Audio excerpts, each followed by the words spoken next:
పరుస్తుంది.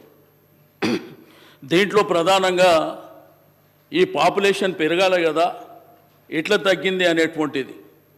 ఓ వైపున బీసీల పాపులేషన్ తగ్గినట్టు కానీ, రెండో వైపున ఎస్సీల పాపులేషన్ తగ్గినట్టు కానీ, మూడో వైపున ముస్లిం పాపులేషన్ తగ్గినట్టు కానీ, ఓసీల శాతం పెరిగినట్టు కానీ కొన్ని లెక్కలు వస్తున్నటువంటి సందర్భం. అధ్యక్ష, గౌరవ చైర్మన్గా ఉత్తమ్ కుమార్ రెడ్డి గారు మొన్న ప్రెస్ కాన్ఫరెన్స్లో గణాంకాలు చెప్పినట్టు ఆ గణాంకాల ద్వారా తెలిసినటువంటి విషయాలలో చర్చ జరుగుతుంది. అధ్యక్ష, అయితే దీంట్లో ప్రధానంగా ముఖ్యమంత్రి గారు చెప్పినారు. అధ్యక్ష, ఇప్పుడే ఎన్యూమరేటర్లను పెట్టి కొంతమంది అధికారులను పెట్టి చాలా వరకు మేము పారదర్శకంగా చేయాలనేటువంటి సంకల్పంతో చేసినామని.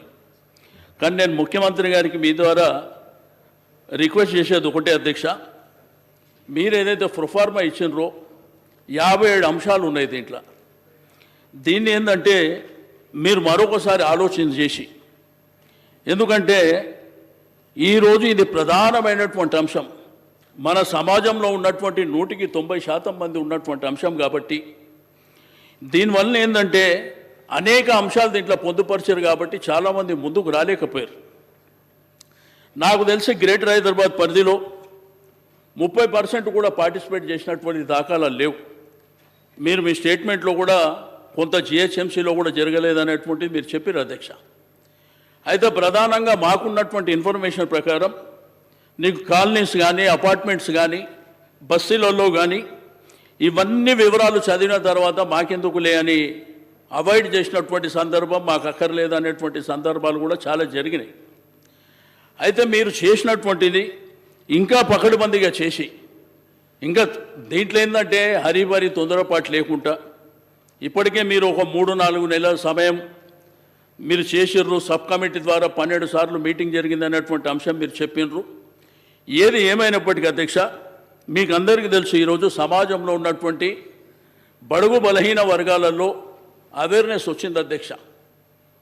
ఈరోజు సమాజం పట్ల వారు మా యొక్క సంఖ్య పట్ల ఈరోజు ఆర్థికంగా, సామాజికంగా మేము కూడా ఎదుగుదల కావాలి.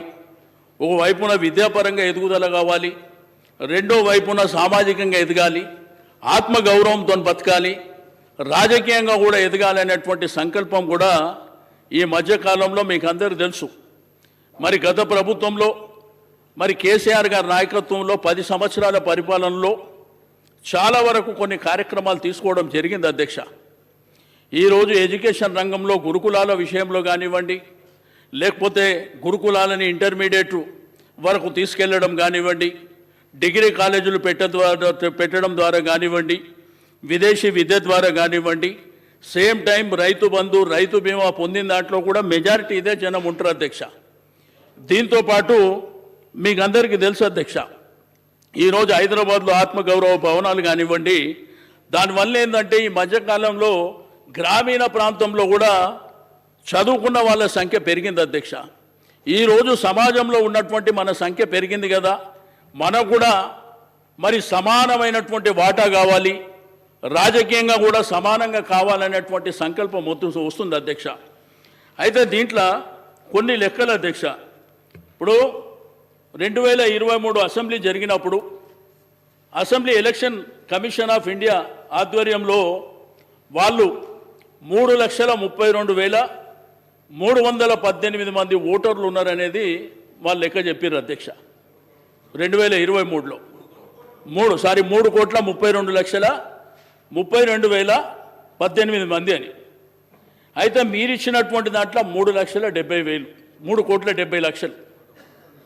అంటే దీంట్లో మన గవర్నమెంట్ అఫీషియల్ లెక్కల ప్రకారం 6వ తరగతి నుంచి 17వ వయసు, అంటే 17 సంవత్సరాల వయసు లోపల ఉన్న వాళ్ళు 62,30,504. అదేవిధంగా ఏదైతే ప్రైమరీ స్కూల్లో ఉన్నటువంటి 0.6 వయసు ఉన్నటువంటి పిల్లలు 38,99,000 ఉన్నట్టు. ఓవరాల్గా తీసుకుంటే ఈ 4,33,61,822 నుంచి ఈ 3,70,00,000 మీరు ఏదైతే నివేదిక ఇచ్చినరో అవి తీస్తే 62,84,268 మంది ఎక్కడ పోయినట్టు. ఈ లెక్కలు గవర్నమెంట్ ఇచ్చిన లెక్కలే. ఈ స్కూల్ చదువుతున్నటువంటి కాలేజ్ చదువుతున్నటువంటి పిల్లల లెక్కలు అఫీషియల్గా గవర్నమెంట్ ఇచ్చినటువంటి. కాబట్టి నేను దయచేసి మీ ద్వారా గౌరవ ముఖ్యమంత్రి గారికి, ప్రభుత్వానికి మీకేందంటే ఈరోజు మనము ఇది కేంద్ర ప్రభుత్వానికి ఇక్కడ తీర్మానం చేసి పంపించాలనేటువంటి ఆలోచన మీరు చేస్తుండొచ్చు. కానీ గతంలో కేసీఆర్ గారి ప్రభుత్వంలో 2014లోనే మనకు రిజర్వేషన్లు కావాలి, మన సామాజిక అంశాలు ఈరోజు వాళ్లకు ఎడ్యుకేషన్ రంగంలో కానివ్వండి, సేమ్ టైం ఉద్యోగ అవకాశాల విషయంలో తీర్మానం చేసి 10 సంవత్సరాల క్రితం పంపించారు. కాబట్టి తీర్మానం చేసి పంపేయడం మూలాన మనకు వచ్చేది ఏమి ఉండదు అధ్యక్ష. ఏదైతే పక్క రాష్ట్రాలలో తమిళనాడు కానీ మహారాష్ట్ర కానీ పక్క రాష్ట్రాలలో చట్టబద్ధత ఏదైతే చేసినరో డెఫినెట్గా చట్టబద్ధత చేస్తే మీరు ఏదైతే కామనిటీ డిక్లరేషన్ చేసినరో ఆ డిక్లరేషన్ ప్రకారం 42% రిజర్వేషన్ లోకల్ బాడీస్లో వచ్చేటువంటి అవకాశం ఉంది అధ్యక్ష. కాబట్టి దయచేసి మీరు ఆ దిశగా ఆలోచించాలి. ఎందుకంటే మేము సర్వే చేసినాం, మేము ఇక్కడ తీర్మానం చేసినాం, ఢిల్లీకి పంపించినాం అంటే అది సరిపోదు అధ్యక్ష. ఈ సమాజం కూడా యాక్సెప్ట్ చేసే పరిస్థితుల్లో లేదు.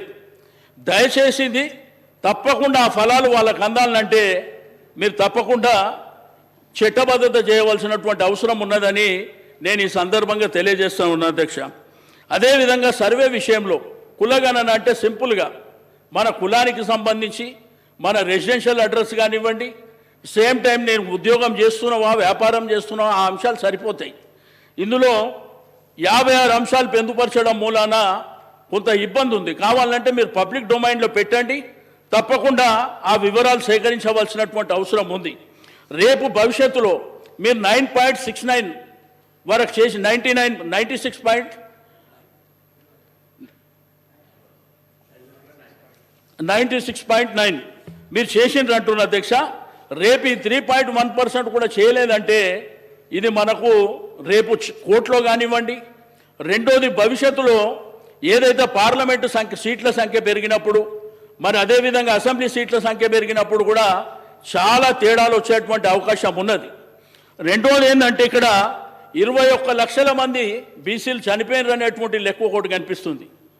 మరి అదేవిధంగా ఎస్సీలు 1,79,000 మంది చనిపోయినారని, మరి అదేవిధంగా ముస్లింలు 1,66,000 మంది చనిపోయినారు అనేటువంటి ఒక లెక్క కూడా మరి మీకు సోషల్ మీడియాలో కానీ పేపర్లలో నేను చదివినటువంటిది.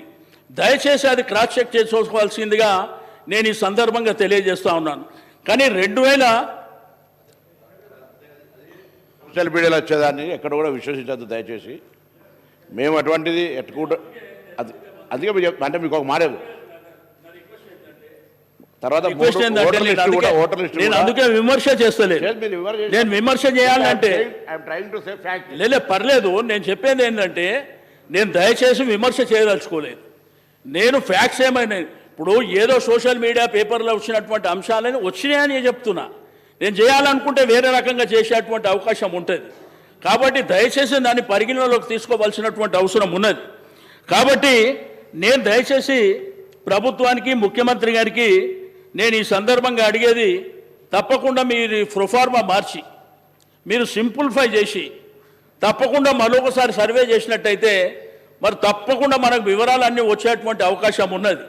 దీంట్లో కులాల వారీగా తీసుకున్నప్పుడు కూడా ఏ కులం ఎంత అనేది కూడా మీరు చెప్పలేకపోయినారు. ఇప్పుడు ముఖ్యమంత్రి గారి స్టేట్మెంట్లో కూడా ఎస్సీలు ఇంత బీసీలు ఇంత అన్నారు. ఈరోజు బీసీ కులాలలో 193 కులాలు ఉన్నాయి.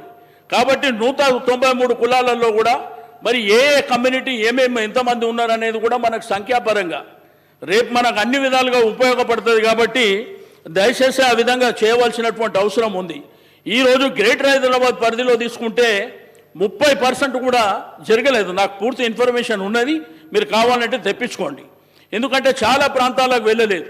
వెళ్ళిన ప్రాంతాల్లో కూడా ఈ ప్రొఫార్మా చూసిన తర్వాత మాకు అక్కర్లేదు, మేము ఈ వివరాలు ఇవ్వలేము అని చెప్పేసి మరి వెళ్ళిపోయినటువంటి సందర్భం. కాబట్టి ఈరోజు సరే స్వాతంత్రం వచ్చి 75 ఏళ్ళు అయిపోయింది. ఇప్పటికైనా కానీ 100% ఉన్నటువంటి సమాజాన్ని ఈరోజు పరిపాలించినటువంటి పాలకులు ఆ రోజుల్లో నుంచి ఈ రోజుల వరకు ఏమి జరిగిందో సమాజం అంతా చూస్తున్నటువంటిది. కాబట్టి దయచేసి నాకు ఈ సందర్భంగా మీకు రిక్వెస్ట్ చేసేది ఒకటే, తప్పకుండా మీరు రీసర్వే చేయవలసినటువంటి అవసరం ఉంది. రెండోది ఇది తీర్మానం చేసి ఢిల్లీకి పంపించకుండా ఇక్కడ చట్టబద్ధత చేసి ఎలక్షన్ ఏవైతే లోకల్ బాడీ ఎలక్షన్ జరగబోతున్నాయని అనుకుంటున్నారో తప్పకుండా 42% రిజర్వేషన్ అయిన తర్వాతనే ఎన్నికలు జరపవలసిందిగా ఇచ్చినది కామారెడ్డి డిక్లరేషన్లో మీరు వచ్చినటువంటి హామీ కాబట్టి మీరు 42%, అంతేగాని మేము కేంద్ర ప్రభుత్వానికి పంపిస్తాం, రాజకీయ పార్టీల పరంగా 42% మేము ఇస్తాము అంటే అది కుదరదు. చట్టబద్ధత ఉంటేనే డెఫినెట్గా మా హక్కులు మాకు వచ్చేటువంటి అవకాశం ఉన్నది. కాబట్టి తప్పకుండా ఇది చేస్తారని చెప్పి నేను ఈ సందర్భంగా కోరుతూ నాకు ఇచ్చినటువంటి అవకాశం